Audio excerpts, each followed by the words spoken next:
And then when I finally connected to a group that was very specific to what we had gone through, I was like, oh, wow, this feels so much less lonely.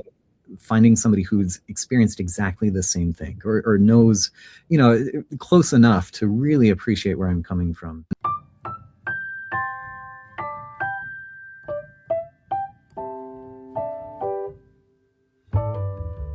On today's episode of Let's Talk SADS Live, we speak with a very special friend of ours, the CEO of the U.S. SADS Foundation, Walker Frahm. Like many of us, Walker has a deep personal connection to the SADS community. In 2022, he and his wife lost their newborn daughter, Lavinia, to an undiagnosed cardiac event within days of her birth. Losing Lovey, as she is called, set Walker on a journey of reinvention. He pivoted his career to better align with his values, took stewardship of his family, and sought out new and deeper connections with family and friends. For any man going through loss and grief, this is a must listen. This candid and sometimes raw episode speaks directly to what it's like to be a father, husband, and leader in the face of a great loss. For Walker, it has become his mission to prevent others from facing the same heartbreak alone. Hi, Walker, and welcome to Let's Talk SADS Live. It's wonderful to have you here. This, I feel, is sort of a cross-border handshake across from Canada, cold Canada, to, I'm not sure what your temperatures are like in Salt Lake City, but welcome to Let's Talk SADS Live. Yeah, thank you. It's not too bad in Salt Lake this year. Certainly not Canada cold. And it's a pleasure to be here. Thank you for having me. Great. Well, this is great. So I'm interested just kicking off, like if you want to tell us a little bit about your background. You've been in the nonprofit space for a long time. What were you doing leading up, like prior to joining SADS USA? And, what really more interestingly, like what got you into that space? I mean, a lot of people, don't jump into it. So, maybe just start there. Yeah, thank you. So, growing up in South Florida, I was always very active in nonprofit-y things. I was a Boy Scout. I was heavily involved in various service clubs in high school, helping. We had a students taking on paralysis club where we worked with folks mostly kids in wheelchairs, and I just had a lot of joy participating in that. When I went to college, I went to Yale for my studies as an undergrad, and was very active with Relay for Life and Colleges Against Cancer, and was an officer helping to organize efforts there. And then with my studies, I really found myself drawn toward international work, and that's where I really caught the nonprofit bug. I started to study things like corruption and human trafficking in Eastern Europe, and actually spent a few years over the course of about a decade in Eastern Europe through my undergraduate studies and then graduate studies at University of Washington in Seattle later. Studying nonprofits and how they work and how they can function effectively and how they can work in coalitions. And after my graduate studies that were focused on nonprofit management, organizational strategy, international aid, I actually spent a long time, most of the last decade, working in the humanitarian space, and just found a lot of joy in helping families rebuild their lives. Especially, most of my focus was working with people who'd been displaced by war or by natural disasters, and many of them lost family members and were forced to move to a new location, and working with them to find their footing, to start up again, to find community, to find purpose. That brought me a lot of joy and satisfaction, and it was just the perfect fit of my skills and my interests. And then 3 years ago, in October of 2022, I had a daughter, a long-awaited daughter. We had, at the time, we had a 13-year-old son, And then we had been trying for over a decade to get pregnant again, to have another child. And we finally did. After several rounds of fertility treatments, we actually had a spontaneous pregnancy. It felt like a miracle, and it was a miracle. And but then, very sadly, our daughter, as she was being born, had a cardiac event and was born without a pulse. And it took them 15 minutes to reestablish a heartbeat, and she ended up passing away a few days after that. And that was devastating and just extraordinarily difficult. And I remember going back to the first trip I took. I traveled regularly for my work, and the first trip I took after my daughter passed was to Turkey after the earthquakes. You may remember a few years ago there were these massive earthquakes, and I was meeting with people who had lost family members at 2 a.m. in the morning, and just talking to family after family who had the story of waking up, grabbing who they could, what they could, running outside as the house collapsed around them. And it just struck me so much more powerfully after having lost my daughter. I was like, oh my gosh, this feels like exactly the same thing that I went through, right? The circumstances are different, but that sudden loss, that sudden life looked a certain way and now it's entirely different, the house collapsing around you, just really, struck home to me. And I started to think at that point about, how do I want to spend the rest of my career? I'd had a lot of joy in working with those who'd been displaced by war and natural disasters, but I really felt myself drawn to working with families who had gone through something similar to what I had experienced, and more than anything, trying to prevent those kinds of tragedies, right? And I got connected to the SADS Foundation. They were looking for a new executive. And this, again, just feels like the perfect fit of my skills and interests, and just such a privilege, such a real opportunity that I don't take lightly, to try to make something good, to do something good, to find some meaning and purpose out of something that certainly didn't feel like it, it just felt terrible and wrong and unjust and all the worst things. And so to be able to do something good in the wake of that has been extremely satisfying. And I'm just so happy to be here now in this capacity and to work with great people like you and other advocates to help our families. Wow. Well, thank you for sharing that story. It's so powerful. I'm very sorry for your loss. You have a quilt behind you. Maybe you could share with our viewers. If you're listening, it's a beautiful multicolored sort of light pastel quilt, and it has some words on it. Maybe you just want to turn and tell us what it says. Yeah, thanks for asking.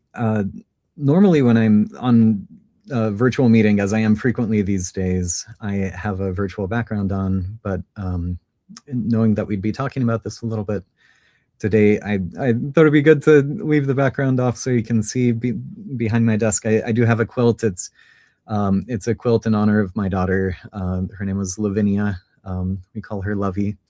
And it was made by my aunt. And she took little quotes from the obituary that I wrote together with my wife, and put them into the quilt along with Lovey's name and date of birth. And it just brings me a lot of joy, helps me stay connected to her, and it reminds me of why I do the work that I do, is for little girls like her and other young people who deserve to live long, full lives, and for their families.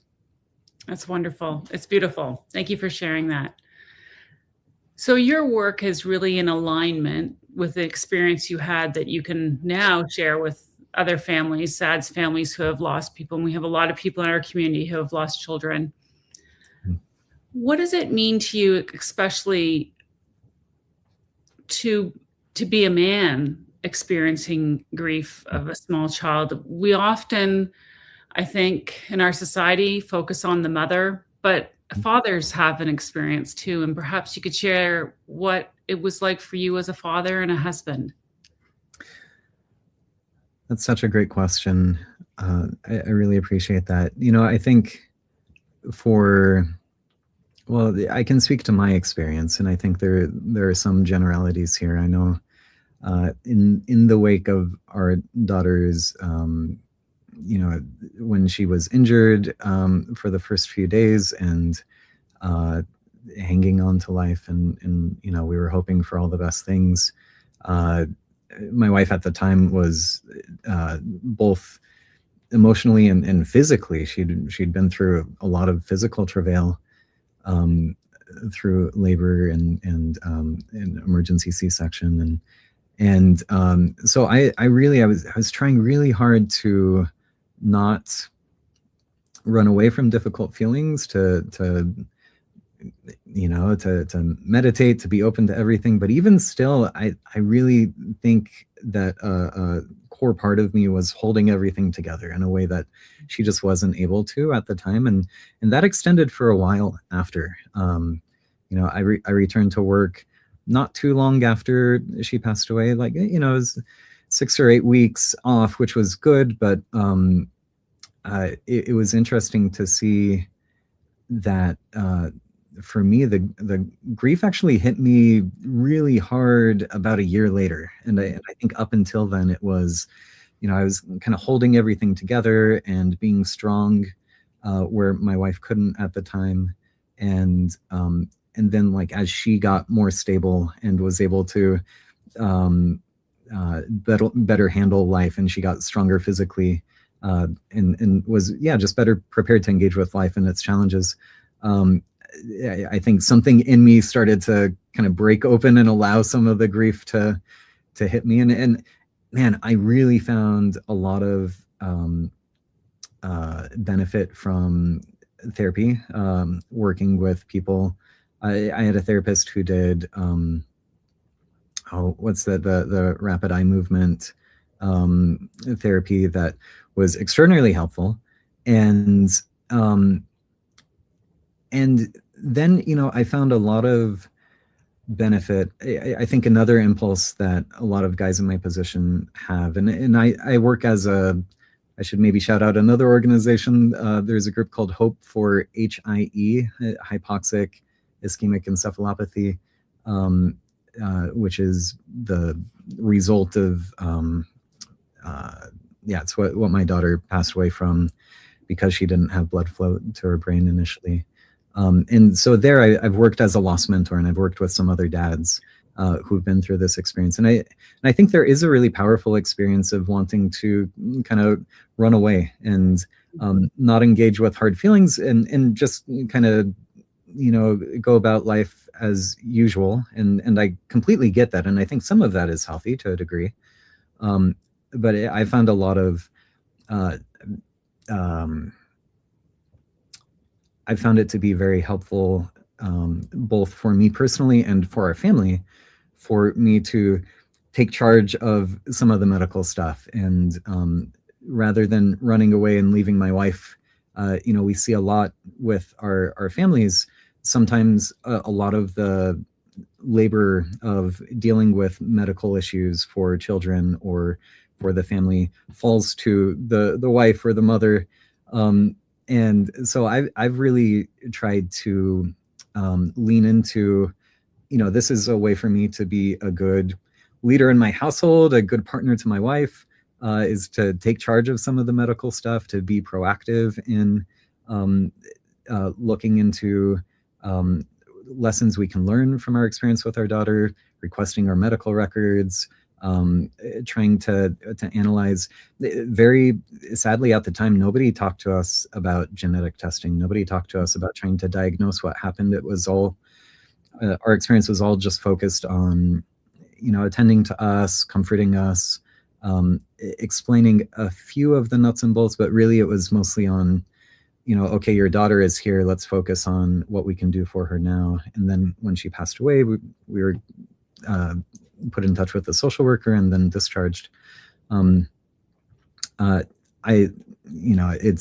It's a huge mission of ours at the SADS Foundation to empower families to be able, in those kinds of situations, hopefully nobody passes away, but even if you do have a scary episode, to know how to approach that situation and to learn and to protect yourself and your family so that you can live a long, healthy life. And for me in my household, I've tried to lean into, I can take a leading role in this, and that's been really satisfying for me to make that shift. Yeah. You have, in addition to your daughter who passed, you have two children, and you have a son that's a bit older now. I understand he's a nationally ranked rock climber. Sounds very cool. Yeah. How did your relationship maybe with your son helping him through his grief? Maybe talk a little bit about that, being the father to your son and his experience. I know you can't really speak for him, but just what were you thinking about being a parent at that time and now to help your son? That's a great question. Yeah, our son, I think there's something protective about being an adolescent and going through really difficult moments. I think there's something at least I noticed in him, and I recall from when I was that age, that makes it hard to engage with the really big emotions, right? And you kind of distance yourself, and so it's interesting as a parent to, you don't want to shroud things in mystery and shield them too much from difficult things, right? I think it's better to have open conversations, to talk frankly about what you're feeling, and to let them into how you're thinking through things and working through things, while also not needlessly pulling them into your grief or the difficulties that you're facing. So yeah, with our older son Atticus, who's now 16, he so it was really important for us that he was able to be there to say goodbye to Lovey when we knew that she wasn't going to make it, and him having a little bit of a connection there was good. And then we've tried to find ways to remember her, right? And I think this is something that I find to be very common for people who've experienced loss, right? Remembering that person, who they were, that they existed, keeping them alive, not only in your memories, but in the memories of people around you, is such an important thing. And so we actually do periodic, we call our Lovey Cares meditation time, where we came up with a little acronym, CARES, of calming ourselves, accepting what's been given to us, good and bad, releasing blame for difficult things that might have happened, or difficult things we're working through right now, extending gratitude where we can, and then savoring what is in front of us, savoring the lives that we have.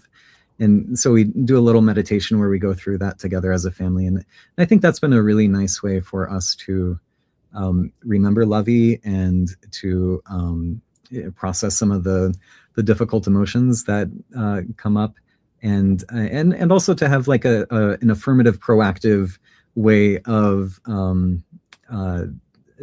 greeting the world, and hopefully for Atticus, giving him tools for both that difficult experience and other difficult experiences that he might face moving forward. That's a wonderful family ritual. I was going through the CARES, and you said it so well. And I think that would be something that any family to come together to remember their loved one. It's a wonderful process that you have. Yeah, thank you. What other lifelines, Walker, did you reach out to and continue maybe to reach out to use that were helpful to you? Mm-hmm. Another thing that comes to mind that I think is particularly relevant for men, but for everybody really. But I think, I really found myself in, so my daughter passed away.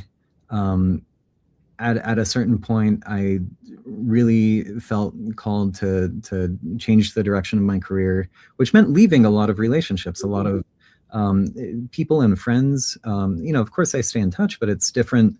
I was working every day with people who were close colleagues and really good friends, and then as I shifted directions, that changed, and I found that a lot of my emotional life, a lot of my social life was tied up in work, and I really found, going through that process, losing our daughter, leaving my job and starting out in new ventures, I really found that it helped quite a lot to lean into the non-work people in my life, right? Like leaning into friendships, going to movies with my guy friends, starting to play rec league sports more frequently, and connecting to patient groups of other people. And I really found that the more specific I could, the more specific the support group, the more specific the resources, the more helpful they were. Mm-hmm. It was interesting. We attended a number of loss groups, of toddler, infant loss groups, and it was really quite challenging at times, just the variety of perspectives people brought to that. And then when I finally connected to a group that was very specific to what we had gone through, I was like, oh, wow, this feels so much less lonely. Finding somebody who's experienced exactly the same thing, or knows, close enough to really appreciate where I'm coming from.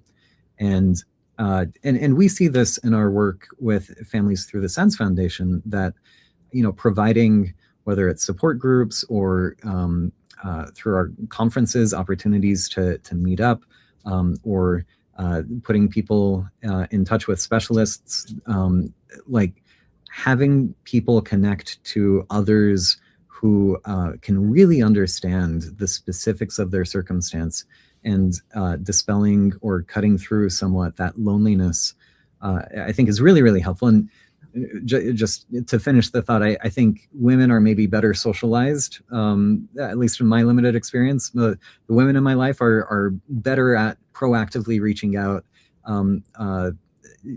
building friendships, nurturing friendships outside of work. And I've started trying to pay attention to the women in my life and say, hey, they're meeting up every week for lunch. Maybe I should start doing that with one of my friends, or that sort of thing. And I found a lot of benefit to that, having a life and identity outside of work that can nourish me. I found to be really important. Absolutely, yeah, and that's great to hear, because I think a lot of men, as you said, they tie their social life to work, and then once they leave work or retire or for whatever reason, it's gone. So being very intentional about that, to have that support around you. These experiences that you've gone through, I mean, to tie it to what you've learned and the gratitude now. Mm-hmm. Maybe tell me a little bit of, you have, I understand, a toddler, I think, now. How has it changed sort of your pace of life, and your has it created more opportunity for you to try to live in the moment? I mean, just maybe talk a little bit about that. Oh yeah, absolutely. I mean, there's nothing better for helping with that mindfulness practice of living in the moment than having a very little person in your house, right? Who's constantly experiencing things for the first time, and so you can kind of see the world through their eyes, put yourself in their shoes, and also, though, they're growing and changing so quickly that if you're not savoring those moments, if you're not engaging with them as they are, where they are right now, you blink and it's gone. And so I think in both of those ways, it's really been so great and such a wonderful opportunity to now have our little one is now 11 months old, and walking around and starting to climb, take after his big brother and climb on everything. And yeah, no, so it's been tremendously fun to have him, and a good reminder in that way. And and it really, I think both he, our son, our baby son, and our daughter who passed away are really core touch points for me as I come to work every day. Right? It's we do a lot for our size. I think a lot of us in the patient advocacy world are trying to do a lot for our resources. We're working long hours, sometimes doing emotionally difficult work, sometimes trying to manage really difficult logistics, and being in the moment, being grateful for the chance to do that, being excited to help families who've gone through difficulties, or to help children like my young son to be protected, to grow up, to make sure they can live long, healthy lives and experience everything that life has to bring. That's tremendously motivating. It's extraordinarily motivating for me, and really helps me come to work every day, enthusiastic about what I do, which I'm just very grateful for. Walker, I really appreciate the time you spent with us today. It really sounds like you live your life in alignment with your values, that you are someone who keeps growing despite these terrible tragedies that happen to us. I mean, you very much have shared with people some very tangible ways, I think, that they can cope going through their difficult times too. Is there any last words you'd like to share with us? Oh, good question. Well, I suppose I want to say thank you so much for having me, and thank you so much for the work that you do. I do think there's so much that we can do in partnership, whether it's joining forces, kind of from country to country, to find ways to magnify our impact and getting the word out, raising awareness. And I suppose if there's a general takeaway that I want to leave, it's that life is so much better and more fulfilling and easier, no matter what you're going through, when you are reaching out to others and finding ways to take your experience and use it to help in your community, use it to learn lessons that can pay forward the goodness that others have shown to you. And I love our community because we're full of, we have so many families and individuals who come to us exactly with that perspective of, okay, I've gone through a difficulty, I've had a scary event, I've gone through a sad event. How can I save other lives? How can I engage? How can I educate my community? How can I contribute to research? How can I participate in finding better treatments and potentially cures so that other people don't have to go through these difficult moments? And, it's just a really special place, being at the SADS Foundation, whether in the United States or in Canada. It's a special place, a special team with a really unique and powerful mission. And so I'm grateful for being here, and grateful for the invitation to appear on this podcast. Well, thank you so much. We really appreciate you being here with us today. Thank you.